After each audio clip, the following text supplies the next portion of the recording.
Good morning student. बेटा आज ਅਸੀਂ तीन इनकलाबी ते सड़की दुर्घटनावां तो बचाव चैप्टर की दोहराई करांगे, रिवाइज करांगे। बेटा ये चैप्टर ਅਸੀਂ ਪਹਿਲਾਂ ऑनलाइन क्लास ਵਿੱਚ भी कर चुके हैं, फिर तो एक बार रिवाइज करते हैं। सब तो पहला बेटा ਅਸੀਂ तीन इनकलाबी भगत सिंह राजगुरू तो सुखदेव। बेटा भगत सिंह राजगुरू ते सुखदेव ਨੂੰ ਉਹ नहीं जानता, इन्हों ने देश की खातर जिहड़ा कि शहीदी प्राप्त की, भारत की अपनी जान की कुर्बानी दी। बेटा इस इन्होंने फांसी के रस्से को हसते हसते चुमिया, जिस करके बेटा इन्हों कौमी शहीद होने का मान प्राप्त है। बेटा भगत सिंह सुखदेव राजगुरू का जन्म कदों होया, उन्होंने माता पिता का की नाम सी, उन बारे देखते हैं। बेटा भगत सिंह का जन्म बेटा 1907 के भगत सिंह ते बेटे सुखदेव का जन्म इको साल के होया सी। भगत सिंह का भी 1907 के सुखदेव का भी 1907 के होया। बेटा भगत सिंह की मां का नाम सी विद्यावती ते पिता का नाम सी किशन सिंह। नेक्स्ट है सुखदेव का जन्म कदों होया 1907 के अते उन्होंने मां का की नाम सी रवि देवी ते उन्होंने पिता का की नाम सी लाला राम लाल थापर। बेटा तो एमसीक्यू से भी आ सकते हैं 1 मार्क्स क्वेश्चन भी उन्होंने भगत सिंह का जन्म कदों होया, भगत सिंह की मां का की नाम सी या उन्होंने पिता का की नाम सी। नेक्स्ट है बेटा राजगुरू का जन्म 1908 के विच होया, बाकी उन्होंने 1 साल छोटे सन।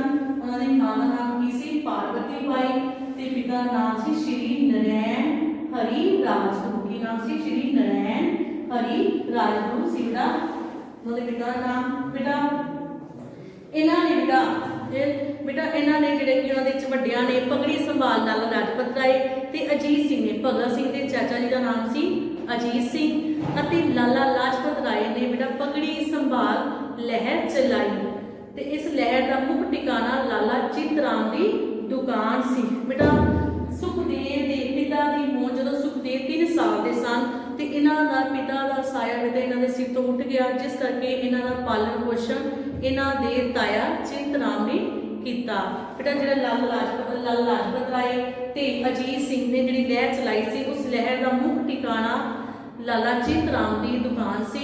सुखदेव अपने ताया जी नाल अक्सर इस दुकान पे आया जाया करते सन ते उधरों भगत सिंह भी अपने दादा जी अर्जन सिंह नाल, भगत सिंह के दादा जी की नाम सी अर्जन सिंह सी, भगत सिंह अपने दादा जी नाल अते सुखदेव अपने ताया जी नाल उत्थे आया करते सन, जिस करके वड्डियां दी सांझ सदका इन्हां दी दोस्ती उत्थे ही हो गई। बेटा भी क्वेश्चन है ना भी भगत सिंह ते सुखदेव किस तरह दोस्त बने, फिर तुसीं की लिख सकते हो कि वड्डियां दी सांझ सदका इन्हां दी दोस्ती हो गई। किस तरह दोस्ती हुई कि लाला पगड़ी संभाल लहर का मुख ठिकाना लाला चितराम की दुकान सी, उत्थे भगत सिंह अपने दादा अर्जन सिंह नाल आया करते सन अते सुखदेव अपने ताया जी नाल उत्थे हुंदे सन, जिस करके वड्डियां दी सांझ सदका उन्हां दी आपस विच बचपन दे विच ही दोस्ती हो गई। बेटा जदों इन्हां ने जवानी की उम्र में पैर धरिया, भारत की तरह वड्डे होए तो इन्हां ने ठीक है क्रांतिकारी नाल संबंध बनाने शुरू कर दिते ते इन्हां ने हिंदुस्तान सोशलिस्ट रिपब्लिकन पार्टी बनाई। केड़ी पार्टी बनाई? हिंदुस्तान सोशलिस्ट रिपब्लिकन पार्टी बनाई। बेटा पर शॉर्ट फॉर्म दे विच HSRA भी लिख सकते हाँ। तो बेटा इन्हां तिन्नां दोस्तां दे विच जिहड़ा कि देश दे लई मर मिटण दा जज्बा बहुत ज़्यादा भरिया होया सी। उन्हां दिनां दे विच जदों बेटा क्रांतिकारी लहर चला रहे सन तो उस समय लाला लाजपत राय ने साइमन गो बैक के नारे ला रहे सन, साइमन कमीशन गो बैक के नारे ला रहे सन, जिस करके उन्होंने अंग्रेजी मिस्टर स्कॉट ने एसएसपी स्कॉट ने जिहड़े नारे ला रहे सन उन्होंने लाठी चार्ज करने का हुक्म दे दिता। एक लाठी बेटा लाला जी के सिर ते आके बज गई जदों वो जुलूस की अगवाई कर रहे सन। लाला लाजपत जुलूस की अगवाई कर रहे सन, साइमन कमीशन गो बैक के नारे ला रहे सन तो एक लाठी जी किसी लाला जी के सिर ते बज गई, जिस करके वो जख्मी हो गए थे, उन्होंने मौत हो गई। तो इन्हां जिन्हां देशभक्तां ने भगत सिंह ने, राजगुरू ने, सुखदेव ने लाला जी की मौत का बदला एसएसपी स्कॉट तो लेना चाहया सी ते इन्हां ने जिहड़ा कि उन्हां नूं मारन दा जिहड़ा कि इरादा बना लिया। पर उस समय जिहड़ा कि मोटरसाइकिल ते जिहड़ा सांडर्स निकल रहा सी ते उन्हां नूं सांडर्स नूं भी गोली दा ठिकाना जिहड़ा कि बना लिया ते सांडर्स की उस समय मौत हो गई, जिस करके इन्हां तिन्नां दे लाहौर साजिश केस, किहड़ा केस के अनुसार लाहौर साजिश केस के अनुसार इन्हों फांसी की सज़ा सुनाई गई। बेटा इन्हों अंग्रेजी हुकूमत ने अपने अपने कानून नूं, ठीक है, अंग्रेजी हुकूमत ने अपने कानून नूं चिक्के जान के फांसी मिथी हुई भावी फिक्स तरीक तो एक दिन पहला ही 23 मार्च 1931 को कदों फांसी दी सुनाई गई। 23 मार्च 1931 जी फांसी की सज़ा से टंग दिता गया एक दिन पहला ही। ठीक है, इन्होंने तिना महान सूरवीर ने हसदे हसदे अपने फांसी के रस्ते में चुमिया और इनकलाब जिंदाबाद के नारे लगाते हुए जी शहीदी प्राप्त करके गए। इस तरह बेटा तीनों जी किसी सूरबीर छोटिया उम्र के जो उन्होंने उम्र हले 22 तो 25 साल की सी, छोटिया उम्र के ही जोड़े कि बहुत बड़ा कारनामा करके गए। सानू सारे बेटा इन्हों की शहीदी हो गई, इन्होंने कमां लगे सिर झुकाना चाहिए है। तो ये बेटा निश्चय करना चाहिए कि जो भी देश को साड़ी लोड़ पवे सानू भी हर कुर्बानी देने लिए तैयार रहना। बेटा हूँ असी सड़की दुर्घटनावां चैप्टर रिवाइज करांगे। ये असीं पहला ऑनलाइन क्लास भी कर चुके हैं, तो फिर बार रिवाइज करते हैं।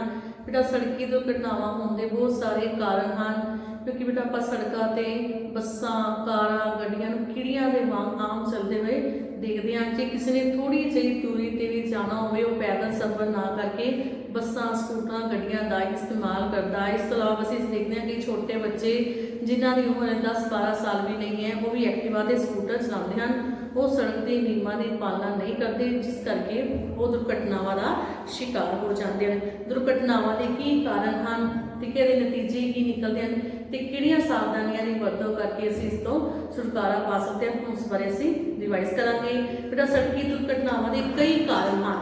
सब तो पहला का कारण है सड़की दुर्घटनावां दे ड्राइवर का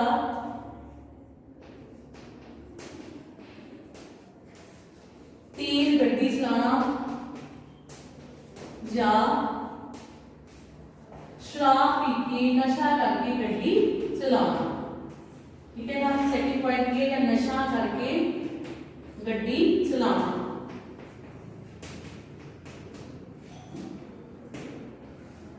देन थर्ड मोड़ ते गड्डी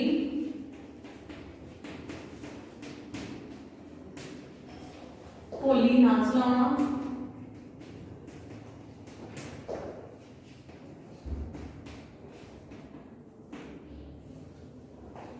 नेक्स्ट है सड़क के नियमों की पालना ना करना।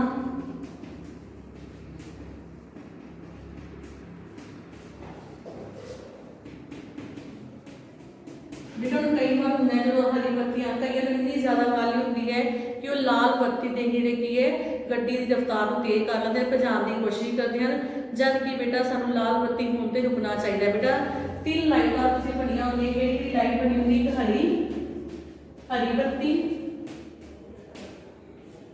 लाल बत्ती, ये पीली बत्ती, पीली लाइट, येलो लाइट। बेटा हरी बत्ती का की काम है चलन का संकेत होती है। हरी बत्ती किसका संकेत होती है? चलन का संकेत होती है भी हुण तुसीं सड़क पार कर सकते हो। नेक्स्ट है लाल बत्ती किसका संकेत होती है? रुकन का संकेत दिंदी है। नेक्स्ट है पीली बत्ती उड़ीक करन दा वेट करन दा संकेत देती है। संकेत दी पीली बत्ती उड़ीक करन दा संकेत दिंदी है। इस जे बेटा असीं ये तीनों लाइटां की पालना करिए, सड़क के नियमों की पालना करिए, तो असीं कभी दुर्घटनावां का शिकार ना ही होइए। नेक्स्ट पॉइंट है कई बार बेटा होंदा है बच्चे आम देखी होएगा साइकिलों पर दो इकट्ठे हाथ फड़ के गड्डी चलाते हैं, जिस करके दुर्घटना का शिकार हो जाते हैं। या बेटा सड़क के विचकार खड़े होकर गल्लां करनियां या खेलना, जिस करके असीं दुर्घटनावां का शिकार हो जाते हाँ। नेक्स्ट पॉइंट है बेटा असीं इन्हां दुर्घटनावां तो किवें बच सकते हैं। ठीक है, इन्हां दुर्घटनावां तो बचण दे उपाय या किवें बच सकते हाँ, या किहड़ी सावधानी की वरतों करिए कि सड़क दुर्घटनावां तो बच सके। उस बारे में असीं पढ़ांगे बेटा सड़क दुर्घटनावां किहड़ी सावधानियां की वरतों करिए। ठीक है, सब तो पहला बेटा सानू मोड़ ते ਗੱਡੀ ਹੌਲੀ ਚਲਾਣੀ ਚਾਹੀਦੀ ਹੈ, ਜਦੋਂ ਵੀ ਕੋਈ ਮੋੜ ਆਵੇ ਤਾਂ ਸਾਨੂੰ ਦੀ ਸਪੀਡ ਕਰਨੀ ਚਾਹੀਦੀ ਹੈ, ਆਪਣੀ ਗੱਡੀ ਦੀ ਸਲੋ ਰੱਖਣੀ ਚਾਹੀਦੀ ਹੈ। ਕਦੇ ਵੀ ਬੇਟਾ ਨਸ਼ਾ ਕਰਕੇ ਗੱਡੀ ਨਹੀਂ ਚਲਾਣੀ ਚਾਹੀਦੀ ਤੇ ਹਮੇਸ਼ਾ ਆਪਣੀ ਗੱਡੀ ਦੇ ਇੰਜਨ ਦੀ ਆਪਣੀ ਗੱਡੀ ਨੂੰ ਬਾਰ-ਬਾਰ ਚੈੱਕ ਕਰਵਾਉਂਦੇ ਰਹਿਣਾ ਚਾਹੀਦਾ ਹੈ। ਸੜਕ ਦੇ ਨਿਯਮਾਂ ਦੀ ਪਾਲਣਾ ਕਰਨੀ ਚਾਹੀਦੀ ਹੈ। ਜੇ ਲਾਲ ਬੱਤੀ ਹੈ ਤੇ ਸਾਨੂੰ ਰੁਕ ਜਾਣਾ ਚਾਹੀਦਾ ਹੈ, ਪੀਲੀ ਬੱਤੀ ਤਾਂ ਉਡੀਕ ਕਰਨੀ ਚਾਹੀਦੀ ਹੈ। ਸੜਕ ਦੇ ਨਿਯਮਾਂ ਦੀ ਅਸੀਂ ਪਾਲਣਾ ਕਰਾਂਗੇ ਤਾਂ ਹੀ ਅਸੀਂ ਬਚ ਸਕਦੇ ਹਾਂ। ਹੁਣ ਬੇਟਾ ਇਹਦੇ ਨਤੀਜੇ ਕੀ ਨਿਕਲਦੇ ਆ, ਜੇ ਅਸੀਂ ਇਹਨਾਂ ਦੀ ਪਾਲਣਾ ਨਹੀਂ ਕਰਾਂਗੇ ਤਾਂ ਇਹਦੇ ਨਤੀਜੇ ਕੀ ਨਿਕਲਣਗੇ। ਠੀਕ ਹੈ, ਥਰਡ ਕੁਐਸਚਨ ਬੇਟਾ ਦੇ ਨਤੀਜੇ ਕੀ ਨਿਕਲਣਗੇ। ਇਹਦੇ ਨਤੀਜੇ ਕੀ ਨਿਕਲਦੇ ਬੇਟਾ ਜੇ ਅਸੀਂ ਸੜਕ ਦੇ ਨਿਯਮਾਂ ਦੀ ਪਾਲਣਾ ਨਾ ਕਰੀਏ। ਕਈ ਵਾਰ ਅਸੀਂ ਦੇਖੇ ਬੇਵਕਤ ਜਿਨ੍ਹਾਂ ਦੀ ਉਮਰ ਵੀ ਨਹੀਂ ਹਲੇ ਹੁੰਦੀ, ਬੇਵਕਤ ਜਿਹੜੇ ਨੌਜਵਾਨ ਹੈ ਜਿਹੜੇ ਕਿ ਮੌਤ ਦੇਖ ਕੇ ਉਹਨਾਂ ਨੂੰ ਮੌਤ ਹੋ ਜਾਂਦੀ। ਠੀਕ ਹੈ, ਇਸ ਬੇਸਬਰੀ ਕਈ ਵਾਰੀ ਕੋਈ ਲੋਕੀ ਨਹੀਂ ਤੇਜ਼ ਗੱਡੀ ਚਲਾਉਂਦੇ ਆ ਜਿਸ ਕਰਕੇ ਕਈ ਵਾਰ ਉਹ ਅੰਗਹੀਨ ਹੋ ਜਾਂਦੇ ਹਨ, ਉਹਨਾਂ ਦਾ ਕੋਈ ਅੰਗ ਖਰਾਬ ਹੋ ਜਾਂਦਾ ਹੈ ਜਾਂ ਉਹ ਬੇਵਕਤ ਦੀ ਮੌਤ ਮਾਰੇ ਜਾਂਦੇ ਹਨ, ਜਿਸ ਕਰਕੇ ਉਹਨਾਂ ਦਾ ਹਰਜਾਨਾ ਉਹਨਾਂ ਦੇ ਪੂਰੇ ਪਰਿਵਾਰ ਨੂੰ ਭੁਗਤਣਾ ਪੈਂਦਾ ਹੈ। ਲੱਖਾਂ ਰੁਪਈਆਂ ਦੀ ਗੱਡੀਆਂ ਦੀ ਟੁੱਟ ਭੱਜ ਵੱਖਰੀ ਹੁੰਦੀ ਹੈ। ਬੇਟਾ ਜੇ ਅਸੀਂ ਸੜਕ ਦੇ ਨਿਯਮਾਂ ਦੀ ਪਾਲਣਾ ਕਰੀਏ, ਗੱਡੀ ਹੌਲੀ ਚਲਾਈਏ, ਠੀਕ ਹੈ, ਸਾਵਧਾਨੀ ਨਾਲ ਚਲਾਈਏ ਤਾਂ ਅਸੀਂ ਆਪ ਵੀ ਬਚ ਸਕਦੇ ਹਾਂ ਤੇ ਦੂਸਰਿਆਂ ਦੀ ਜਾਨ ਨੂੰ ਵੀ ਬਚਾ ਸਕਦੇ ਹਾਂ। ਬੇਟਾ ਇਸ ਲਈ ਜਦੋਂ ਵੀ ਤੁਸੀਂ ਹਮੇਸ਼ਾ ਘਰੋਂ ਬਾਹਰ ਨਿਕਲੋ, ਗੱਡੀ ਚਲਾਓ, ਸੜਕ ਦੇ ਨਿਯਮਾਂ ਦੀ ਪਾਲਣਾ ਜ਼ਰੂਰ ਕਰੋ। ਮੈਨੂੰ ਉਮੀਦ ਹੈ ਕਿ ਤੁਹਾਨੂੰ ਹੁਣ ਚੈਪਟਰ ਅੱਛੀ ਤਰ੍ਹਾਂ ਸਮਝ ਆ ਗਿਆ ਹੋਵੇਗਾ। ਹੁਣ ਬੇਟਾ ਅਸੀਂ ਇਹਦੇ MCQs ਕਰਦੇ ਹਾਂ। ਹੁਣ ਬੇਟਾ ਅਸੀਂ ਇਹਦੇ ਬਹੁਤ ਵਿਕਲਪ ਪ੍ਰਿਪਰੇਸ਼ਨ ਰਿਵਾਈਜ਼ ਕਰਾਂਗੇ। ਪੇਪਰ ਦੇ ਬੇਟਾ ਤੁਹਾਨੂੰ ਬਹੁਤ ਵਿਕਲਪ ਪ੍ਰਿਪਰੇਸ਼ਨ ਆਣੇ ਹਨ। ਸਭ ਤੋਂ ਪਹਿਲਾਂ ਬੇਟਾ ਕੁਐਸਚਨ ਦੇਖੋ, ਇਹ ਚੈਪਟਰ ਅਸੀਂ ਰਿਵਾਈਜ਼ ਕਰ ਚੁੱਕੇ ਹਾਂ। ਭਗਤ ਸਿੰਘ ਦਾ ਜਨਮ ਕਦੋਂ ਹੋਇਆ? ਪੂਰਾ ਆਪਸ਼ਨ ਹੈ 1908, ਐੜਾ 1907, ਈਡੀ 1709, ਸੱਸਾ 1918। ਬੇਟਾ ਰਿਵਾਈਜ਼ ਕੀਤਾ ਨਾ ਚੈਪਟਰ ਹੋਣੇ, ਇਹ ਆਪਸ਼ਨ ਠੀਕ ਹੈ ਬੇਟਾ ਐੜਾ 1907। ਜਦੋਂ ਵੀ ਤੁਸੀਂ ਪੇਪਰ ਵਿੱਚ ਆਨਸਰ ਲਿਖਣਾ ਫੁੱਲ ਸੈਂਟੈਂਸ ਨਹੀਂ ਲਿਖਣਾ, ਜਦੋਂ MCQs ਆਉਣਗੇ ਉਹਦਾ ਆਪਸ਼ਨ ਲਿਖਣਾ ਹੈ, ਉਹ ਹੈ ਐੜਾ ਈਡੀ ਦਾ ਸੱਸਾ ਹੈ, ਉਹ ਆਪਸ਼ਨ ਲਿਖ ਕੇ ਫਿਰ ਨਾਲ ਬੇਟਾ ਤੁਸੀਂ ਆਨਸਰ ਲਿਖਣਾ ਜੋ ਆਪਸ਼ਨ ਦੇ ਵਿੱਚ ਪਾਇਆ ਹੋਇਆ ਹੈ। ਨੈਕਸਟ ਹੈ ਰਾਜਗੁਰੂ ਦੀ ਮਾਂ ਦਾ ਕੀ ਨਾਮ ਸੀ?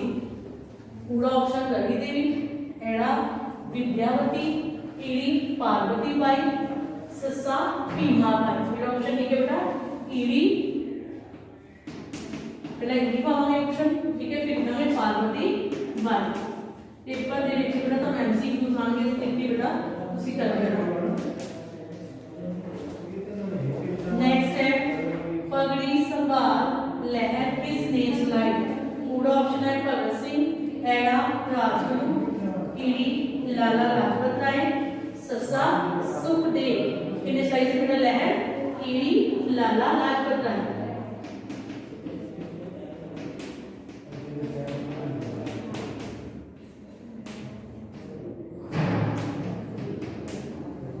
नेक्स्ट है हरी बत्ती किसका संकेत दिंदी है? बेटा रिवाइज कर चुके हैं। हरी बत्ती किसका संकेत दिंदी है? पीली या लाल बत्ती? हरी बत्ती किसका संकेत दिंदी है? पूरा ऑप्शन चलन, एड़ा रुकन, ईड़ी उड़ीकरण, ससा होली चलो। हरी बत्ती किसका संकेत दिंदी है बेटा? पूरा चलन दा। किसका संकेत दिंदी बेटा? पूरा चलन दा। तो MCQs पाया बेटा लिखना है। बेटा मैंने उम्मीद है ਤੁਹਾਨੂੰ ਦੋਨੇ ਚੈप्टर अच्छी तरह समझ आ गए होंगे। Thank you.